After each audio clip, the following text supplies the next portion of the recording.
বিসমিল্লাহির রহমানির রহিম। আসসালামু আলাইকুম। সুপ্রিয় শিক্ষার্থীবৃন্দ, আজকের অনলাইন ক্লাসে তোমাদের সবাইকে স্বাগত জানাচ্ছি। আমি সাজেদা চৌধুরী, প্রভাষক ব্যবস্থাপনা, লালবাগ সরকারি model school and college, Lalbagh, Dhaka. শিক্ষার্থীবৃন্দ, আজ আমরা ফিনান্স, ব্যাংকিং ও বীমা প্রথম পত্রের দ্বিতীয় অধ্যায় আর্থিক বাজারের আইনগত দিকগুলো নিয়ে আলোচনা করব। তো আজকে আমাদের আলোচনার বিষয়বস্তু হচ্ছে আর্থিক বাজার কি, আর্থিক বাজারের শ্রেণীবিভাগ ব্যাখ্যা করো, মুদ্রা বাজার ও মূলধন বাজারের মধ্যে পার্থক্য লিখো। তো চলো শিক্ষার্থীবৃন্দ, আমরা আমাদের আলোচনায় চলে যাই। আলোচনার শুরুর প্রথমে অর্থায়ন কাকে বলে সেটি আমরা একটু জেনে নিই। তহবিল সংগ্রহ এর ব্যবস্থাপনা ও বন্টনকে অর্থায়ন বলে। অর্থায়নের এই সংজ্ঞা হতে আমরা অর্থায়নের কিছু বৈশিষ্ট্য উল্লেখ করতে পারি, যেমন অর্থায়ন হলো অর্থ পরিশোধের উপায়, অর্থায়ন হলো অর্থ সংগ্রহ ও এর ব্যবহার, অর্থায়ন হলো অর্থের বন্টন ও ব্যবস্থাপনা, অর্থায়ন হলো নীতি নির্ধারণ। এখন দেখো, যেহেতু আমরা অর্থায়ন জেনেছি এবং অর্থায়নের বৈশিষ্ট্যসমূহ জেনেছি, স্বাভাবিকভাবে আমরা অর্থায়ন সংক্রান্ত সকল বিষয়গুলো খুব সহজেই বুঝতে পারবো এবং এই সম্পর্কে যে কোনো বিষয়বস্তু আমরা সহজেই লিখতে পারবো বা আমরা ধারণা নিতে পারবো। তো তোমরা নিচের ছবিগুলো একটু মনোযোগ সহকারে লক্ষ্য করো। এখানে সোনালী ব্যাংকের ছবি দেওয়া আছে। এটি হলো একটি আর্থিক প্রতিষ্ঠান। তোমরা সবাই সোনালী ব্যাংকের নাম শুনেছো এবং বাংলাদেশের এটি অন্যতম একটি বাণিজ্যিক ব্যাংক হওয়ায় তোমরা বিভিন্ন স্থানে এর শাখা দেখেছো, অনেকে সরাসরি এই ব্যাংকে যে লেনদেনও করেছো। আবার দেখো, এটিও বাংলাদেশের অত্যন্ত একটি গুরুত্বপূর্ণ আর্থিক প্রতিষ্ঠান, সেটি হচ্ছে বাংলাদেশ ব্যাংক। বাংলাদেশ ব্যাংক হচ্ছে আবার আর্থিক প্রতিষ্ঠানগুলোর নিয়ন্ত্রক সংস্থা। তোমরা জানো যে বাংলাদেশ ব্যাংক হচ্ছে বাংলাদেশের কেন্দ্রীয় ব্যাংক। এই কেন্দ্রীয় ব্যাংক হিসাবে বাংলাদেশ ব্যাংক বাংলাদেশে অন্যান্য যে সকল আর্থিক প্রতিষ্ঠান রয়েছে সেগুলোকে নিয়ন্ত্রণ করে থাকে। তো যেহেতু আজকে আমরা আর্থিক বাজারের আইনগত দিকগুলো নিয়ে পড়ব, স্বাভাবিকভাবে আমরা আর্থিক প্রতিষ্ঠান এবং আর্থিক প্রতিষ্ঠানের নিয়ন্ত্রক সংস্থাগুলো সম্পর্কেও ধারণা লাভ করতে পারবো। দেখো, যৌথ মূলধনী কোম্পানি সমূহ দীর্ঘমেয়াদী মূলধন সংগ্রহের উদ্দেশ্যে আর্থিক সম্পত্তি আর্থিক বাজারে ক্রয় বিক্রয় করে থাকে। আর আর্থিক সম্পত্তি ক্রয় বিক্রয় করতে হলে বিভিন্ন নিয়ন্ত্রণ কর্তৃপক্ষ আছে যারা আর্থিক বাজারকে নিয়ন্ত্রণ করে থাকে। মুদ্রা বাজারের নিয়ন্ত্রক হলো বাংলাদেশ ব্যাংক এবং মূলধন বাজারের নিয়ন্ত্রক হলো Bangladesh securities and exchange commission. আবার ক্ষুদ্র ঋণ নিয়ন্ত্রণ কর্তৃপক্ষ ঋণদান কার্যক্রম নিয়ন্ত্রণ এবং তদারকি করে থাকে। এছাড়াও বীমা উন্নয়ন ও নিয়ন্ত্রণ কর্তৃপক্ষ বীমা ব্যবস্থা নিয়ন্ত্রণ করে থাকে। আর্থিক বাজার নিয়ন্ত্রণের জন্য কতগুলো আইন রয়েছে যেগুলো মেনে চলে আর্থিক বাজার পরিচালনা করতে হয়। তো আর্থিক বাজার সম্পর্কে আমরা এত তথ্য দিলাম, আসো আমরা দেখি একটু আর্থিক বাজার কাকে বলে।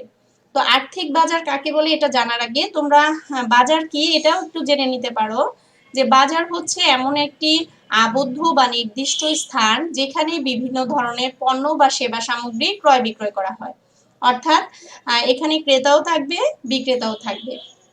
তো স্বাভাবিকভাবে বাজারের সংজ্ঞা থেকে আমরা আর্থিক বাজারেরও সংজ্ঞাটি এভাবে লিখতে পারি যে আর্থিক বাজার হলো এমন স্থান বা জায়গা যেখানে আর্থিক দলিল ক্রয় বিক্রয় করা হয়।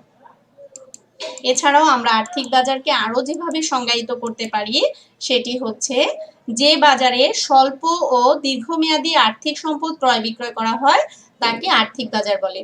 তো শিক্ষার্থীবৃন্দ, তোমরা এখানে দেখো দুটি বিষয় কিন্তু জেনেছো, একটি হচ্ছে স্বল্প এবং আরেকটি হচ্ছে দীর্ঘমেয়াদী আর্থিক সম্পদ। তো এখন আসো স্বল্প ও দীর্ঘমেয়াদী আর্থিক সম্পদ কি। স্বল্প মেয়াদী বলতে আমরা সাধারণত 1 বছরের কম সময়কে বুঝি, আর দীর্ঘমেয়াদী বলতে আমরা সাধারণত 1 বছরের অধিক সময়কালকে বুঝি। তো আর্থিক বাজারে স্বল্প মেয়াদী যে সকল আর্থিক সম্পদ রয়েছে সেগুলো হচ্ছে বাণিজ্যিক কাগজ, ব্যাংকের স্বীকৃতিপত্র, ট্রেজারি বিল, ট্রেজারি নোট ইত্যাদি।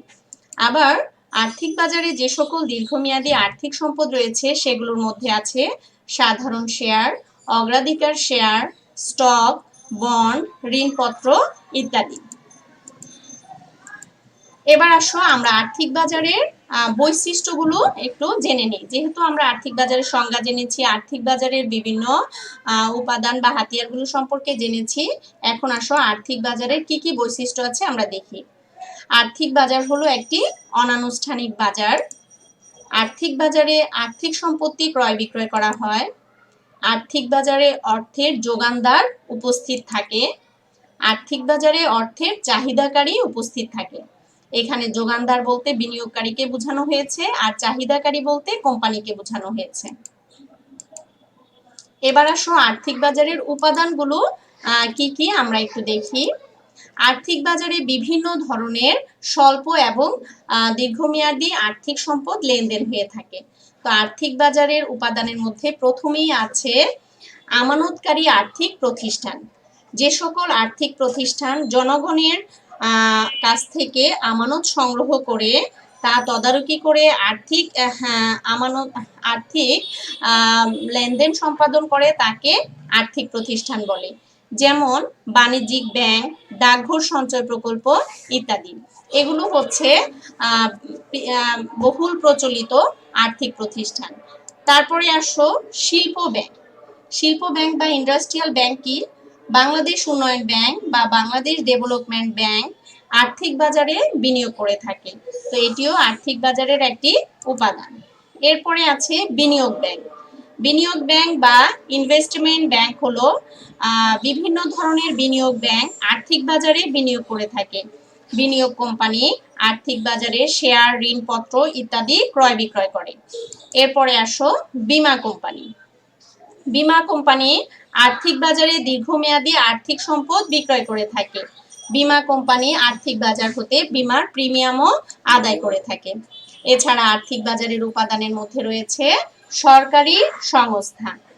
সরকার বিভিন্ন সংস্থা আর্থিক বাজারে বিনিয়োগ করে থাকে, অর্থাৎ সরকারি বিভিন্ন প্রতিষ্ঠান যেমন বাংলাদেশ ব্যাংক, ট্রেজারি বিভাগ, সরকারি ব্যাংক ইত্যাদি আর্থিক বাজারে অর্থ বিনিয়োগ করে থাকে। তো উপরোক্ত আলোচনা হতে আমরা বলতে পারি যে সরকারি, বেসরকারি বিভিন্ন আর্থিক প্রতিষ্ঠান, উন্নয়ন সংস্থা ইত্যাদি প্রতিষ্ঠানসমূহ আর্থিক বাজারে শেয়ার, ঋণপত্র ইত্যাদি ক্রয় বিক্রয়ে অংশগ্রহণ করে থাকে। তো শিক্ষার্থীবৃন্দ, আর্থিক বাজারের উপাদানসমূহ জানার পরে আসো আমরা আর্থিক বাজারের কার্যাবলীগুলো একটু জেনে নিই। একটি দেশের অর্থনৈতিক স্থিতিশীলতা আনয়নে আর্থিক বাজারের ভূমিকা অনস্বীকার্য। আর্থিক বাজার হলো যে বাজারে আর্থিক সম্পত্তি ক্রয় বিক্রয় করা হয় তাকে বোঝায়। আর্থিক সম্পদের মধ্যে রয়েছে share, bond, debenture, treasury bill, treasury note, treasury bond, বাণিজ্যিক কাগজ ইত্যাদি। আর্থিক বাজার যে সকল কার্যাবলী সম্পন্ন করে তার মধ্যে প্রথমেই আছে তহবিল সংগ্রহ। আর্থিক বাজারের মাধ্যমে বিভিন্ন আর্থিক প্রতিষ্ঠান আর্থিক সম্পদ বিক্রি করে তহবিল সংগ্রহ করে থাকে।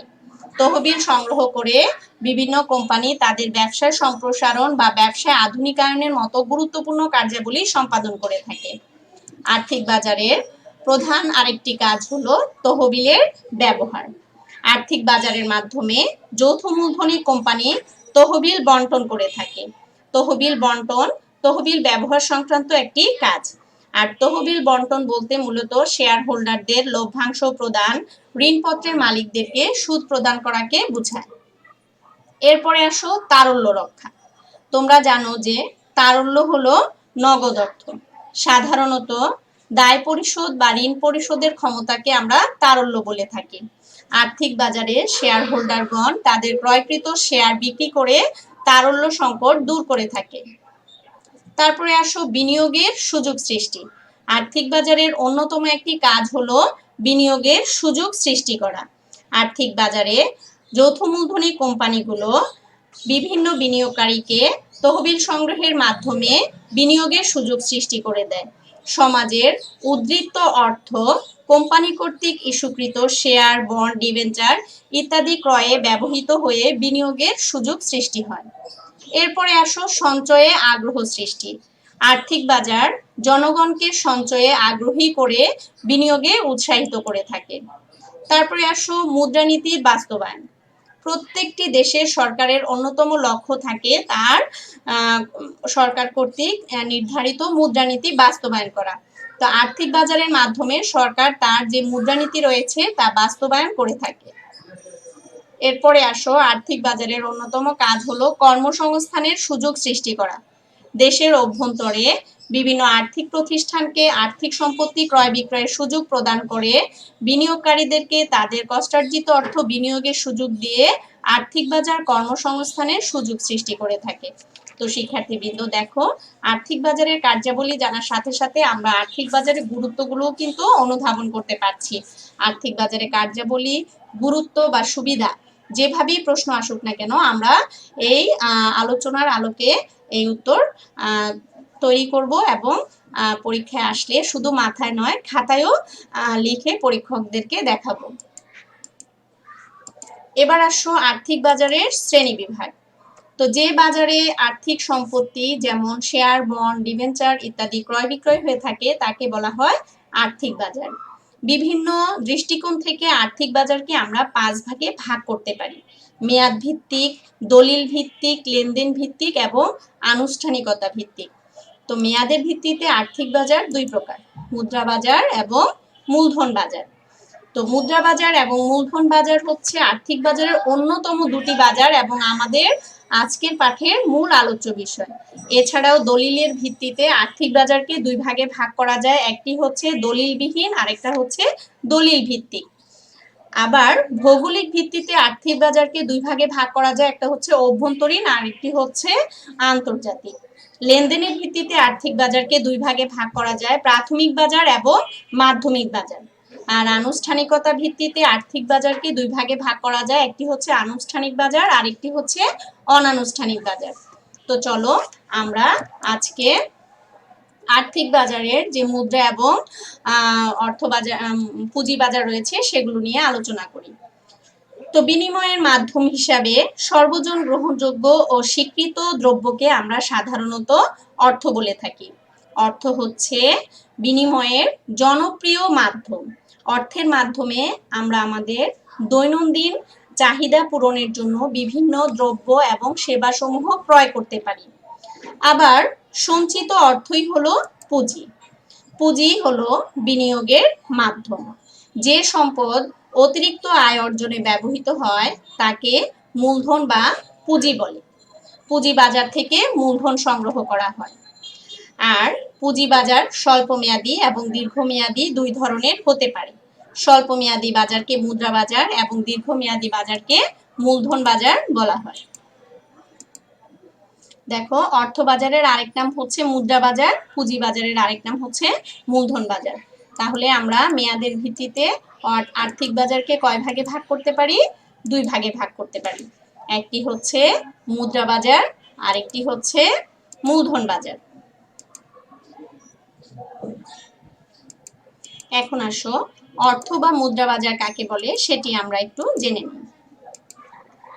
যে বাজারে স্বল্পমেয়াদী অর্থাৎ 1 বছরের কম মেয়াদ সম্পন্ন সিকিউরিটিজ সমূহ ক্রয় বিক্রয় করা হয় তাকে মুদ্রা বাজার বলে।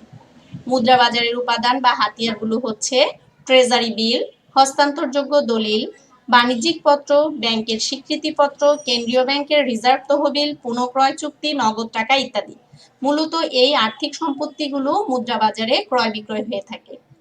এবার আসো আমরা এই সংজ্ঞা থেকে মুদ্রা বাজারে কিছু বৈশিষ্ট্য চিহ্নিত করি। অর্থ বা মুদ্রা বাজারের বৈশিষ্ট্য সমূহের মধ্যে রয়েছে: অর্থ বাজারের মেয়াদকাল হলো 1 বছর বা তার কম। এই বাজারে স্বল্প মেয়াদী সিকিউরিটিজ ক্রয় বিক্রয় করা হয়।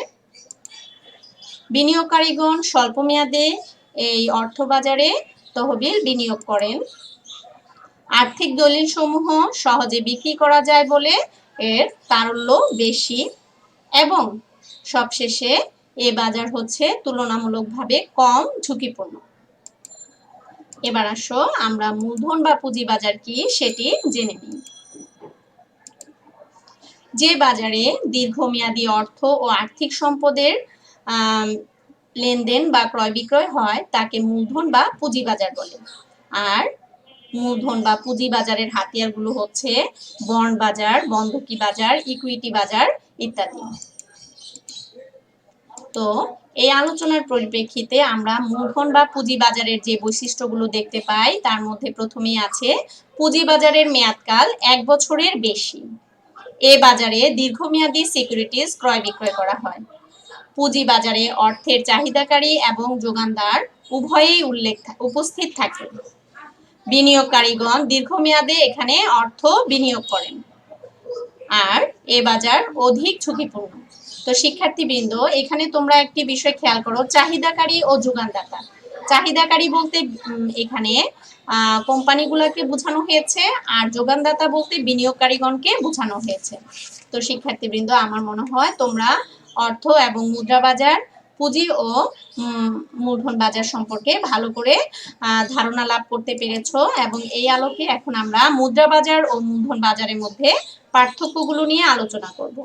তো আমরা সংজ্ঞা জেনেছি, বৈশিষ্ট্য জেনেছি, স্বাভাবিকভাবে আমাদের পক্ষে এখন পার্থক্য নির্ণয় করা অনেক সহজ হয়ে গেল। মুদ্রা বাজারের পার্থক্যতে প্রথমে আমরা সংজ্ঞাগত পার্থক্যটা দিব মুদ্রা বাজার এবং মূলধন বাজারের মধ্যে। যে বাজারে স্বল্প মেয়াদী অর্থাৎ 1 বছরের কম মেয়াদ সম্পন্ন সিকিউরিটিজ সমূহ ক্রয় বিক্রয় করা হয় তাকে মুদ্রা বাজার বলে। আর যে বাজারে দীর্ঘমেয়াদী অর্থ ও আর্থিক সম্পদের লেনদেন বা ক্রয় বিক্রয় করা হয় তাকে মূলধন বা পুঁজি বাজার বলে। দ্বিতীয় আরেকটি আমরা যে পার্থক্য দিতে পারি সেটি হলো মুদ্রা বাজার চলতি মূলধনের যোগান দেয় এবং মূলধন বাজার স্থায়ী মূলধনের যোগান দেয়। এছাড়া আমরা বলতে পারি মুদ্রা বাজারের ঝুঁকি কম, মূলধন বাজারের ঝুঁকি বেশি। তো সিকিউরিটিজ সমূহ যদি আমরা দেখি বা হাতিয়ারগুলো দেখি, তাহলে বাণিজ্যিক কাগজ, ট্রেজারি নোট, ট্রেজারি বিল, বাণিজ্যিক কাগজ, ব্যাংকের স্বীকৃতিপত্র, পুনঃক্রয় চুক্তি, হস্তান্তরযোগ্য আমানত সার্টিফিকেট ইত্যাদি হচ্ছে মুদ্রা বাজারের হাতিয়ার। আর মূলধন বাজারের হাতিয়ারগুলো হচ্ছে share, bond, debenture, treasury bond ইত্যাদি। মুদ্রা বাজারে লেনদেনের খরচ কম বা নেই বললেই চলে, কিন্তু মূলধন বাজারে নির্দিষ্ট হারে কমিশন দিতে হয় বিধায় এখানে বিনিয়োগকারীদের খরচ তুলনামূলকভাবে বেশি। তো শিক্ষার্থীবৃন্দ, আজ আমাদের আলোচনা এই পর্যন্তই থাকলো। আগামী ক্লাসে তোমাদের সাথে আবার দেখা হবে। সেই পর্যন্ত সবাই ভালো থাকবে, সুস্থ থাকবে। সবাইকে অনেক ধন্যবাদ।